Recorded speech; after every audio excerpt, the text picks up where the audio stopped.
I am always amazed by how many people can go their whole lives without hearing about or reading some of the most important stories ever told.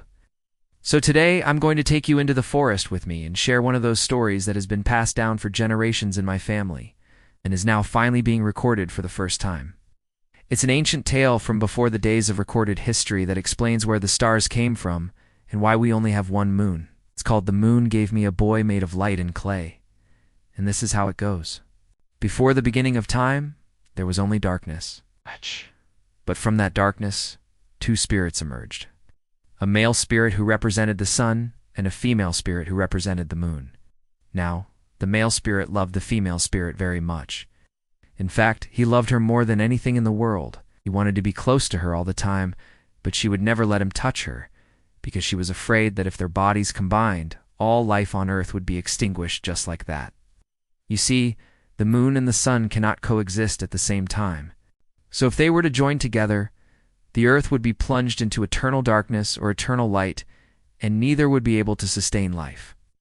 Therefore, the moon and the sun kept themselves apart. The sun in the sky during the day, and the moon in the sky at night.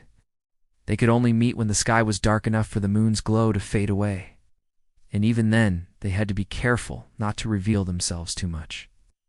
But the sun couldn't stand being away from his beloved moon any longer. So one night, when the two spirits were alone, and no one was looking, he broke his sacred vow and embraced her. The moon was furious. She pushed the sun away and threatened to end his life if he ever touched her again without her permission. Then she turned around and walked away. Now, the sun was desperate to make things right. He didn't want to die, and he certainly didn't want to hurt the moon. So he went to the wise old owl and asked him what he should do. The owl told the sun to seek out the help of Coyote, who was known throughout the animal kingdom for his cunning and intelligence.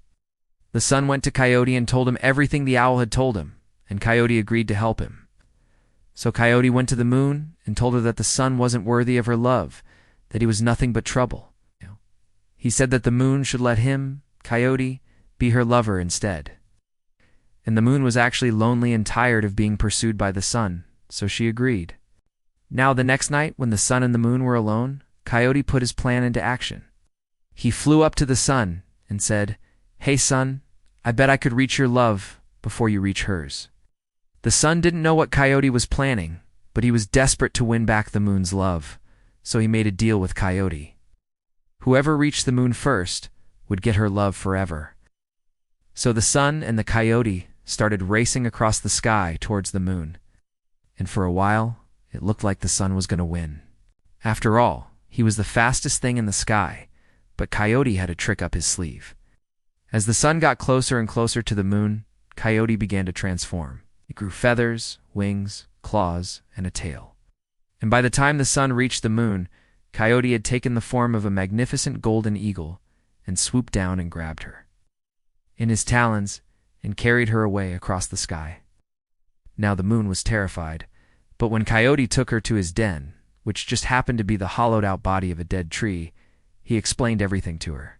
He told her that he had done this to protect her from the sun, and that's when the moon realized that Coyote really loved her. She realized that he wasn't like the sun, who just wanted her love to add to his power. No, Coyote was willing to give up everything to protect her. So the moon agreed to stay with Coyote and be his lover, but only if he promised to never force her to choose between him and the sun. And Coyote agreed. So the moon and the Coyote stayed together for a long time. They lived in harmony with each other and all the animals on the earth. And every night when the sun dipped below the horizon, Coyote would let the moon come out and shine her light on the earth.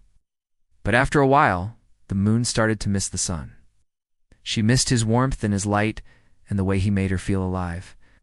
So one day she went to the sun and asked him if she could come back to him. The sun was overjoyed. He had waited so long for this moment. Even though he knew that it meant he would have to split time with Coyote, he didn't care. He was just happy to have the moon back in his life. So the moon and the sun began to rule the sky together. The moon would come out at night and shine her light on the earth, and the sun would come out during the day and warm everyone with his love.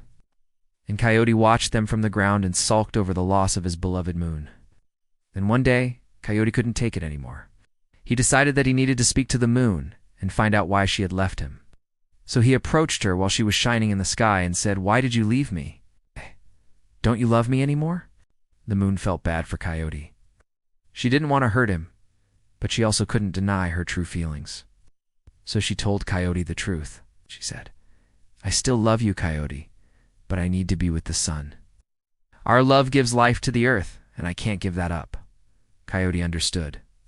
He knew that the moon had to do what was best for her, even if it meant that he would never see her again. But before he let her go, he wanted to give her something, a reminder of the love they once shared. So Coyote gathered all the clay from the earth and molded it into a beautiful boy. Then he breathed life into the boy and gave him eyes, a nose, ears, and a mouth.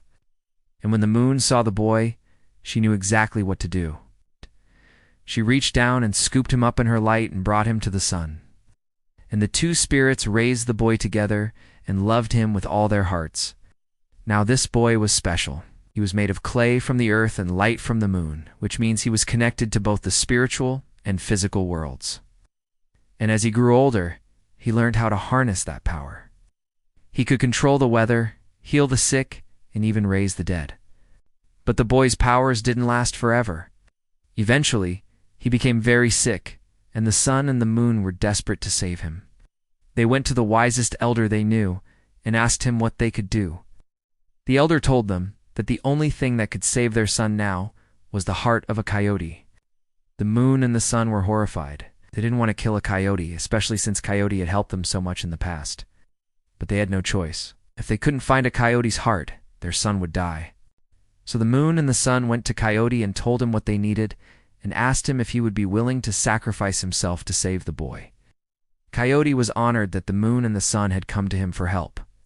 He knew that sacrificing his heart would mean that he would lose his immortality and eventually become nothing but dust. But he didn't care. He had already given up his life once to help the moon and the sun. And besides, he thought it was worth it to save the boy and all the life on the earth. So Coyote led the moon and the sun to the center of the earth where his heart was buried.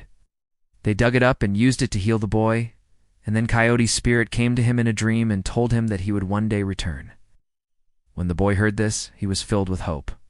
He knew that he might be mortal, but as long as he had the heart of a coyote inside of him, he would be able to do great things. That's exactly what he did. He used his powers to help the people and the animals until one day he died, and Coyote's spirit came to him again and told him that it was time for him to return. This time, the boy wasn't scared. He was excited to see Coyote again and to hear about whatever great adventure he had planned for him. But before he could ask any questions, the boy found himself soaring through the air, higher and higher until he could see the entire earth beneath him. Then he heard Coyote's voice in his head saying, "Welcome to the spirit world, my son. You are now the bridge between the physical world and the spiritual world. And it is your duty to guide the souls of the departed to the afterlife." And that's how the boy became the moon, how the sun and the moon came to rule the sky, and why we only have one moon. And that's the end of the story. If you enjoyed the story, please hit the like button and subscribe for more. Thanks for watching.